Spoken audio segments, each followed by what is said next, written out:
স্বামী পরমাত্মানন্দ মহারাজ, আমার প্রশ্ন হচ্ছে, আমি যে প্রথম অগ্নিবাণ রেখেছিলাম, একদিকে ভগবদ্গীতার শ্লোক, ভগবদ্গীতার জ্ঞান বাণী, এই জিনিসটার মধ্যে তো কোনো কমিউনালিজম নেই, সেকুলারিজমের কথা বলা হয়। ভগবদ্গীতায় একটা এমন শব্দ নেই যে ওই ধর্মটির কোনো মানুষকে হত্যা করো।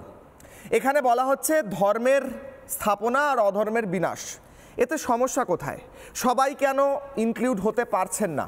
আসলে বাংলার ভবিষ্যৎ, বাংলার পুনর্জাগরণ এই ভগবদ্গীতার শ্লোকের মাধ্যমে, আজকের অনুষ্ঠানের মাধ্যমে বা এরকম অনুষ্ঠানের মাধ্যমেই কি হওয়া সম্ভব?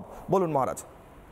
মন্মনা ভব মদ্ভক্ত মদ যাজি মাম নমস্কুরু মামে বৈশসী পার্থ প্রীতি জানে প্রিয়সীমে।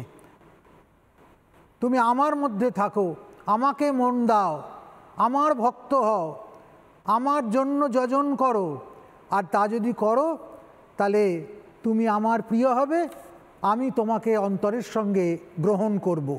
যারা ভগবানের প্রিয় হতে চান না, যারা সনাতন ধর্মের পক্ষে থাকতে চান না, আজকের অনুষ্ঠান, আজকের পাঠ নিশ্চিতভাবে তাদেরকে ভয় ধরাবে।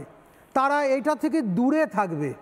যেটা আমার অন্তরের সঙ্গে যায় না, যেটা আমার রুচির সাথে মেলে না, যেটা আমার মতাদর্শের বিরোধী, আমি সেই অনুষ্ঠানের মধ্যে সামিল হব কি করে?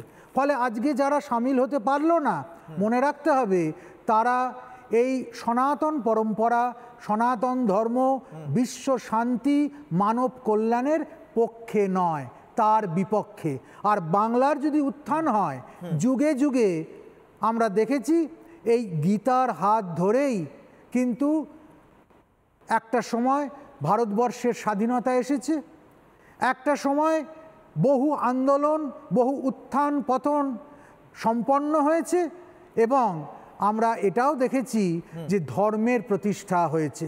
যদি বাংলার আবার নতুন কোনো পালাবদল আসে, তবে কিন্তু সেটা গীতার প্রদর্শিত পথেই আসবে, এবং সেই দিকেই আজকের যে ঘটনা ঘটে গেল ব্রিগেডের মাঠে, তা আমাদের দিশা নির্দেশ করছে।